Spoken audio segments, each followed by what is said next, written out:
Te damos la bienvenida a un nuevo audio de la hora silenciosa de Palabra de Vida, donde líderes alrededor del mundo compartirán con nosotros. El día de hoy escuchamos a... Hola, ¿qué tal? ¿Cómo estás? Mi nombre es Felipe Vázquez, soy pastor de la Iglesia Bíblica Misionera de Villa María, Córdoba, Argentina. Hace un año que llegamos a esta ciudad, nos dedicamos a la fundación, plantación de nuevas congregaciones y es nuestro deseo poder seguir extendiéndonos a lo largo del territorio argentino haciendo esta labor que el Señor nos ha encomendado. Para mí es un gusto poder compartir este espacio con ustedes, así que en el día de hoy acompáñenme al libro de los Hechos, capítulo 16, versículos 14 al 24.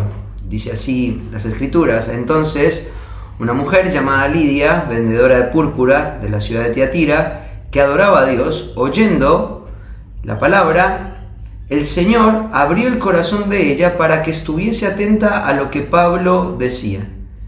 Cuando fue bautizada y su familia, nos rogó diciendo: Si habéis juzgado que yo sea fiel al Señor, entrad en mi casa y posad, y nos obligó a quedarnos.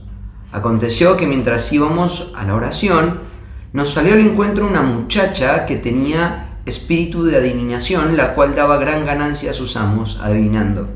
Esta, siguiendo a Pablo y a nosotros, daba voces diciendo: Estos hombres son siervos del Dios Altísimo, quienes os anuncian el camino de la salvación. Y esto lo hacía por muchos días más, desagradando a Pablo. Este volvió y dijo al espíritu: Te mando en el nombre de Jesucristo que salgas de ella. Y salió en aquella misma hora.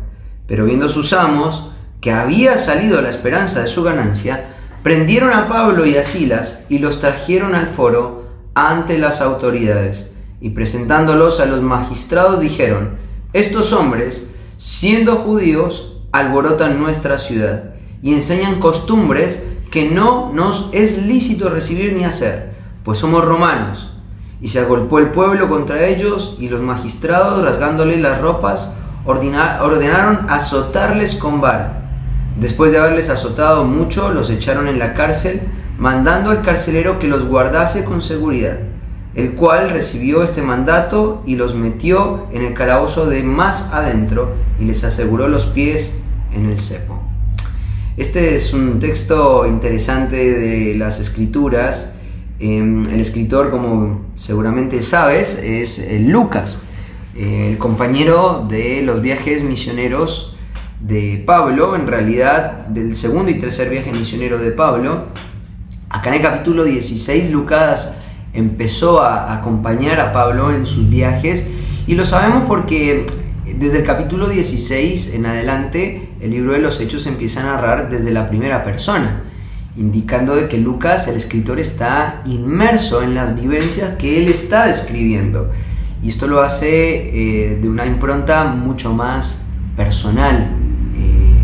Entonces Lucas, que tiene este deseo de poder dar una perspectiva clara de lo que significa ser un cristiano, porque ese es su propósito, él nos lo ha dicho en el primer tomo, en Lucas 1:4, él quiere que con precisión sepamos qué significa ser un creyente. Todas las historias del libro de los Hechos tienen este propósito, ¿no? Y esta narrativa, esta historia que estamos viendo acá, no está exenta de ese propósito, sino al contrario, ayuda a ese propósito. Entonces, teniendo eso en mente, vemos que Lucas nos está contando cómo está empezando la iglesia en un lugar que Pablo no había imaginado estar. Pablo no había deseado estar en este lugar porque él quería hacer ministerio en Asia, él quería hacer ministerio en una región donde él se encontraba más cómodo, y de repente llega a Filipos, a Macedonia, la provincia romana de Macedonia, para encontrarse con toda esta escena. Una mujer, no hay sinagogas, mujeres que estaban reuniéndose cerca de un río. Y entonces, en medio de todo esto, la obra de fundación de iglesias ahí en la ciudad de Filipos comienza con mucha dificultad, y ahí lo escuchaste en la lectura de la palabra, y vemos la dificultad que Pablo tuvo, ¿no? Y en medio de esta dificultad vemos el control de Dios detrás de cada elemento. Vemos, por ejemplo, cómo Dios abrió el corazón de Lidia para que ella pudiese estar atenta a lo que Pablo estaba diciendo. Y de la misma manera como Dios estaba teniendo el corazón de Lidia y de las personas y de su familia para que escucharan el mensaje del Evangelio, también estaba el control de las circunstancias difíciles que ahora iban a venir para Pablo y para Silas, haciendo la obra del ministerio. Y esto es algo que alienta a nuestros corazones, porque claramente el Señor nos ha dejado en este mundo con una misión que es propagar su palabra, y propagar su palabra va a ser algo desafiante, va a ser algo difícil, porque propagar la palabra del Señor implica una abnegación total de nuestras vidas. Pero aunque las circunstancias para propagar la palabra de Dios puedan ser difíciles, tenemos que tener la confianza de que Dios está preparando corazones para que escuchen lo que nosotros estamos diciendo. Y que en medio de eso pueden haber dificultades, pero que Dios sigue teniendo el control de esas dificultades. Y que detrás de todas estas dificultades, el Señor se va a glorificar. Y Él va a mostrar su gloria, y Él va a mostrar su poder, y Él va a mostrar su sabiduría en medio de todo esto. Y eso es algo que alienta mucho el corazón de todos nosotros. Y me lo imagino a Lucas viendo toda esta escena, viéndolo a Pablo siendo llevado a una prisión de una manera injusta. Más adelante en la próxima parte de la historia vamos a ver cómo continúa esta situación y cómo Dios se glorifica, pero Lucas está dándonos todos estos elementos que conllevan dolor, persecución, en el caso de Pablo y de Silas, el encarcelamiento en una prisión profunda. No tenés que hacerte la imagen de una cárcel de nuestro tiempo, sino un pozo en el hueco con una reja arriba, y el pozo más profundo fue ahí donde lo tiraron a Pablo y a Silas. Pero en medio de todo esto, Dios estaba teniendo el control. Y Dios tenía un plan que al final iba a redundar en la gloria de la persona de Dios. Y esa es nuestra preocupación más grande como cristianos, la gloria de Dios.